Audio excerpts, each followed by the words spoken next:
Ayah, mereka sudah bergerak. Cepat suruh anak buah MU ke jembatan, kata seorang pemuda dari dalam mobil yang semakin laju seperti kesetanan. Sementara itu di atas jembatan, Arslan dan Rico benar-benar kewalahan saat ini. Selain harus melindungi diri sendiri, dia juga harus melindungi Daniel dan Rian yang sama sekali tidak pernah berkelahi. Namun walau begitu, mereka juga tidak ingin menjadi beban. Dengan memberanikan diri, mereka berdua juga ikut terjun walau harus jatuh bangun terkena tendangan dari pihak penyerang. Daniel, Rian, merapat ke mobil, kata Arslan berteriak. Saat ini tangan kiri Arslan sudah terluka akibat menangkis beberapa serangan. Rico juga saat ini sangat babak belur. Berulang kali dia jatuh bangun. Setiap kali tangannya mengarah ke pinggang, setiap itu pula lawan menyerang dari berbagai arah membuat Rico terpaksa berjumpalitan menghindari serangan. Darah sudah mengalir dari kepala meleleh sampai ke dagu. Rico berusaha merapatkan punggungnya ke punggung Arslan dan berbisik. Apakah sampai di sini umur kita, Kak? Tanya Rico. Sepertinya begitu, Rico. Ucapkan salam perpisahan kepada dunia, kata Arslan sambil mencoba tertawa. Ayo, Kak. Keluarkan tenaga terakhir kita, kata Rico sambil menghindari serangan. Mereka berdua kini mulai terpojok dan tepat ketika perhatiannya terbagi karena melihat Daniel dan Rian telah ditangkap oleh lawan. Satu pukulan keras mengarah ke kepala. Beruntung Rico mampu menangkis pukulan tersebut membuat tangannya kini memar dan berdenyut sangat sakit. Awas Rico, kata Arslan sambil menekan pundak Rico dan dengan bantuan tekanan pada tubuh Rico, Arslan segera melompat mengirimkan tendangan ke arah perut lawan. Buk! Begitu tendangan Arslan mendarat, lawan pun terhentak di aspal yang keras itu. Namun itu tidak banyak membantu.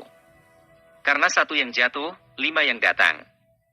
Tepat ketika Arslan sudah terkena tendangan lawan dan lawan mulai menginjak tubuhnya yang sudah tergeletak di jalan, satu mobil hitam kini datang dengan kelajuan tinggi dari arah belakang dan mendadak menekan rem menimbulkan suara berdenyit memekakkan telinga membuat para pengeroyok menoleh ke arah datangnya suara itu tanpa dikomandoi. Setelah mobil hitam tersebut berhenti, kini tampak seorang yang tak dikenali wajahnya keluar dari mobil tersebut sambil membawa sepotong rotan yang panjangnya kurang dari 1 meter dan mulai mengamuk memukuli siapa saja yang berada di dekatnya. Setiap satu kibasan rotan tersebut, tampak salah seorang dari pengeroyok berjatuhan sambil memegangi bagian tubuh mereka yang terkena hantaman dari orang yang tak dikenal tersebut. Kejadian yang begitu cepat ini membuat beberapa lelaki yang memegangi Daniel dan Rian mulai melepaskan pegangan mereka. Ini juga termasuk yang menginjak dada Arslan. Mereka seperti melupakan keempat pemuda itu dan mulai membuat ancang-ancang untuk mengeroyok seseorang yang tak dikenal tersebut. Majulah kalian semua, kata orang tersebut dan mulai mengibaskan batang rotan di tangannya dan Big Buk. Tampak beberapa orang kini menggeliat menahan sakit akibat terkena pukulan dari orang yang tak dikenal itu. Mendapat kesempatan yang sangat sempit ini membuat Arslan dan Rico segera beringsut mundur dan menyandarkan punggung mereka ke mobil tepat di samping Rian dan Daniel yang seakan terpana melihat seorang lelaki tak dikenali itu mengamuk seperti banteng terluka memukuli siapa saja yang dapat dijangkau oleh batangan rotan di tangannya. Siapa orang itu, Kak? Tanya Rico kepada Arslan. Entahlah, Rico. Aku juga tidak kenal dengan orang itu, jawab Arslan sambil menyeringai menahan rasa nyilu pada tangannya yang memar akibat hantaman bat stick dari pengeroyok. Mengapa dia menolong kita, Kak? Aku sama sekali tidak mengenal orang ini, kata Rico. Kita lihat saja, Rico. Aku sudah tidak bisa bertarung lagi. Tangan kiriku mungkin telah patah.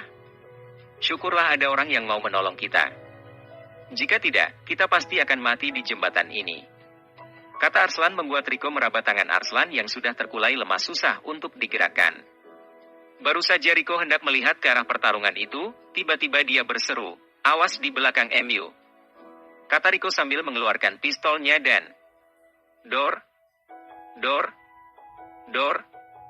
Orang yang tak dikenal itu sedikit kaget mendengar suara tembakan itu lalu mengerling ke samping dengan sudut matanya. Dan kini, dia melihat seorang yang tadi hendak membokongnya dari belakang bersimbah darah terkena tembakan yang dilepaskan oleh Rico. Orang yang tak dikenali itu hanya acuh tak acuh saja. Lalu dia mengambil kesempatan menghajar beberapa orang yang seperti terpana menyaksikan salah seorang dari mereka telah tewas terkena tembakan. Pertarungan itu terus berlangsung dan para penyerang itu kini tinggal beberapa orang saja lagi yang mampu berdiri. Keadaan kini bertambah kacau setelah dari arah Metro City berdatangan beberapa mobil dan dari dalam mobil tersebut berkeluaran orang-orang yang memakai pakaian serba hitam dengan gambar naga di bagian dada masing-masing orang. Mereka yang baru datang itu segera berlari ke arah arena perkelahian dan mulai membuat pengepungan. Celaka kita. Orang-orang dari Dragon Empire sudah datang kemari, kata salah seorang dari mereka. Tak lama kemudian tampak seorang lelaki setengah baya muncul di antara kerumunan orang-orang tersebut sambil bertepuk tangan. Puk, puk, puk. Hebat. Sungguh hebat sekali. Kalian orang-orang kampung yang datang dari New Village berani sekali membuat onar di wilayah Dragon Empire. Benar-benar berani, kata lelaki setengah baya itu sambil menyeringai geram. Kalian semua, apa hukuman bagi orang-orang yang telah berani melanggar kawasan kekuasaan Draco? Tanya lelaki sangar itu. Mati, mati, mati, kata mereka serempak. Mati terlalu mudah bagi mereka. Hajar mereka semua dan buang ke dalam gerobak truk dan bawa ke markas kita. Aku memiliki rencana untuk orang-orang ini, kata lelaki setengah baya yang sangar itu. Belum lagi gema suara lelaki itu hilang, kini gerombolan orang-orang yang baru sampai tadi langsung menghajar para pengeroyok sampai babak belur dan bonyok. Buang ke bawah jembatan bagi yang sudah tak bernyawa lagi dan lempar yang masih hidup ke dalam gerobak truk, kata lelaki itu memberi perintah. Sebelum lelaki setengah baya itu pergi, dia sempat mengacungkan jempolnya kepada seseorang yang hampir seluruh wajahnya ditutupi oleh masker, kacamata hitam dan topi tersebut. Sudah beres? Ayo bergerak. Jangan sampai pihak berwajib datang. Keadaan akan sangat runyam nantinya, kata lelaki setengah baya itu segera melenggang menuju ke mobil BMW miliknya dan segera berlalu meninggalkan tempat kejadian itu. Tak lama setelah itu, penolong yang tak dikenali itu pun segera hendak melangkah menuju ke arah mobilnya. Namun langkahnya terhenti karena satu suara menegurnya. Tuan penolong, terima kasih karena telah menolong kami. Apakah aku bisa mengetahui siapa Anda ini, Tuan? Kata Rico dengan raut wajah penuh rasa terima kasih. Lelaki yang tak dikenal itu hanya menggeleng sedikit. Dia lalu segera berpaling dan mengabaikan mereka lalu segera berjalan. Word is, if I spend $1 on my first recharge in this game, I'll get 20,000 diamonds. Imagine if I spend 6.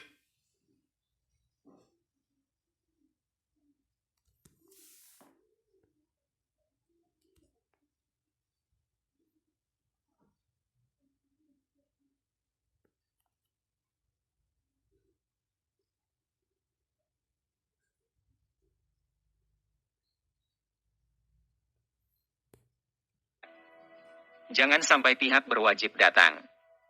Keadaan akan sangat runyam nantinya, kata lelaki setengah baya itu segera melenggang menuju ke mobil BMW miliknya dan segera berlalu meninggalkan tempat kejadian itu. Tak lama setelah itu, penolong yang tak dikenali itu pun segera hendak melangkah menuju ke arah mobilnya. Namun langkahnya terhenti karena satu suara menegurnya. Tuan penolong, terima kasih karena telah menolong kami. Apakah aku bisa mengetahui siapa Anda ini, Tuan? Kata Rico dengan raut wajah penuh rasa terima kasih. Lelaki yang tak dikenal itu hanya menggeleng sedikit. Dia lalu segera berpaling dan mengabaikan mereka lalu segera berjalan menuju ke mobil yang agak jauh terparkir di belakang mobil para pengeroyok.